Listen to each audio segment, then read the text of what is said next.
Hi friends, ఈరోజు మనం ribbon pakoda అయినా అనొచ్చు, రిబ్బన్ మురుకులు అని కూడా అంటారు. ఏమైనా అనొచ్చు. చూస్తున్నారు కదా అంత క్రిస్ప్గా ఎంత బాగా వచ్చాయో. ఒకసారి నేను చేసే ప్రాసెస్లో చేసేసుకుందామా. హాయ్ ఫ్రెండ్స్, ఈరోజు మనం రిబ్బన్ మురుకులు చేసుకుందాము. దానికి హాఫ్ గ్లాస్ నేను పుట్నాలు తీసుకున్నానండి. రోస్టెడ్ చనా అని కూడా అంటారు దాన్ని. దీనికి నేను ఒక టేబుల్ స్పూన్ అంతా జీలకర్ర వేస్తున్నాను. అలాగే టేబుల్ స్పూన్ వాము కూడా వేసుకుందాం. మిక్సీ జార్లో వేసుకుందామండి. వాము, జీలకర్ర, పుట్నాలు. ఇది పుట్నాల పొడి అండి, జల్లించుకుందాం. రిబ్బన్ దాంట్లో రిబ్బన్ పకోడాకి అడ్డొస్తే రావండి రిబ్బన్ పకోడా.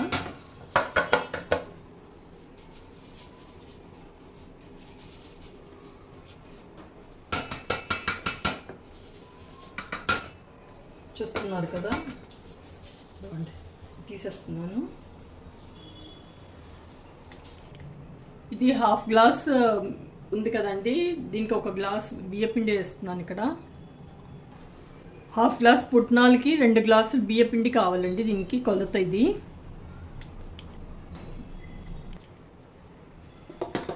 ఉప్పు రుచికి సరిపడా ఉప్పు వేసుకుందాం. కారం కూడా వేస్తున్నాను.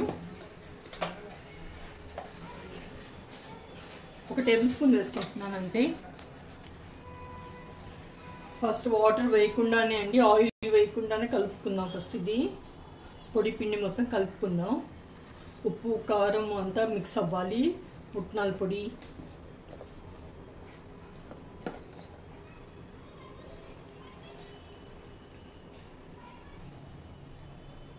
ఆయిల్ అండి ఫుల్గా, గరిటె ఫుల్ వేయట్లేదు, కొంచెం తగ్గించి వేస్తున్నాను గుల్లగా రావడానికి. ఇది ఇప్పుడు మిక్స్ చేసుకుందాం అండి. ఆయిల్ వేసాను కదా. ఇక్కడ మీరు కావాలంటే బటర్ కూడా వేయొచ్చండి.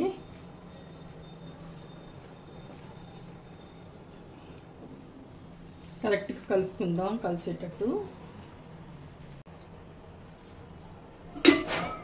వాటర్ వేసుకుంటున్నాను, నార్మల్ వాటర్ వేస్తున్నాను, వేడి నీళ్ళు కాదు. మిక్స్ చేద్దాం.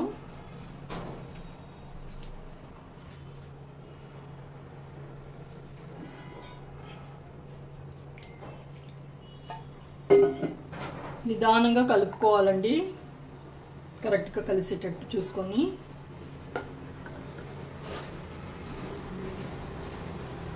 చూస్తున్నారు కదా, ఇలా నీట్గా కలుపుకోవాలండి పిండిని.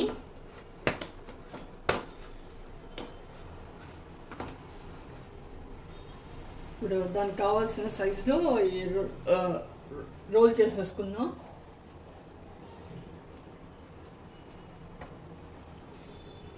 ఈ ప్లేట్ పెట్టుకుంటున్నానండి రిబ్బన్ పకోడా కోసం అని. ఇందులోకి పెట్టేస్తాను.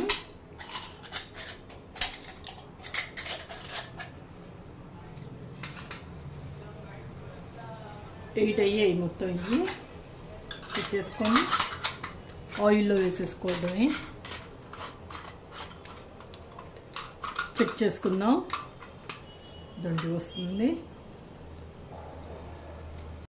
ఆయిల్ హీట్ అయిందా లేదా చెక్ చేస్తున్నానండి. అయ్యింది హీట్.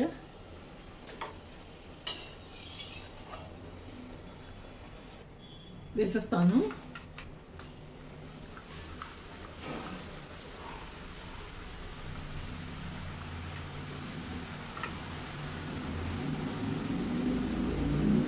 బబుల్స్ తగ్గేంత వరకు వేయకూడదండి, తిప్పకూడదు. ఈ బబుల్స్ తగ్గాయి కదండి, ఇప్పుడు తిప్పుకుందాం.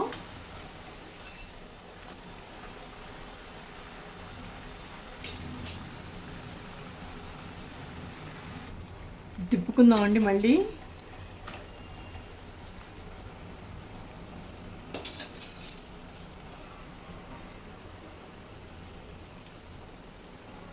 రిబ్బన్ మురుకులు రెడీ అయిపోయాయండి. ఇప్పుడు తీసేస్తాను ఆయిల్లో నుంచి.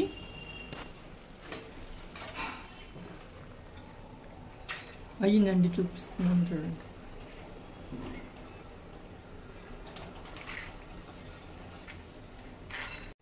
ఇంకోటి కూడా వేసి చూపిస్తున్నాను.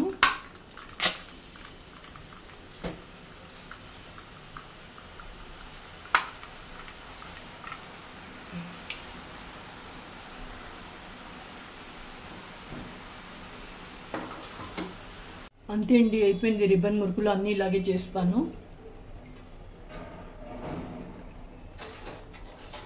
అంతే అండి, రిబ్బన్ మురుకులు రెడీ అయిపోయాయి. రిబ్బన్ పకోడా అయినా రిబ్బన్ మురుకులైనా అంటారు.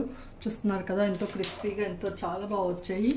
అందరూ నేను చేసే ప్రాసెస్లో చూసి తప్పకుండా ట్రై చేయండి.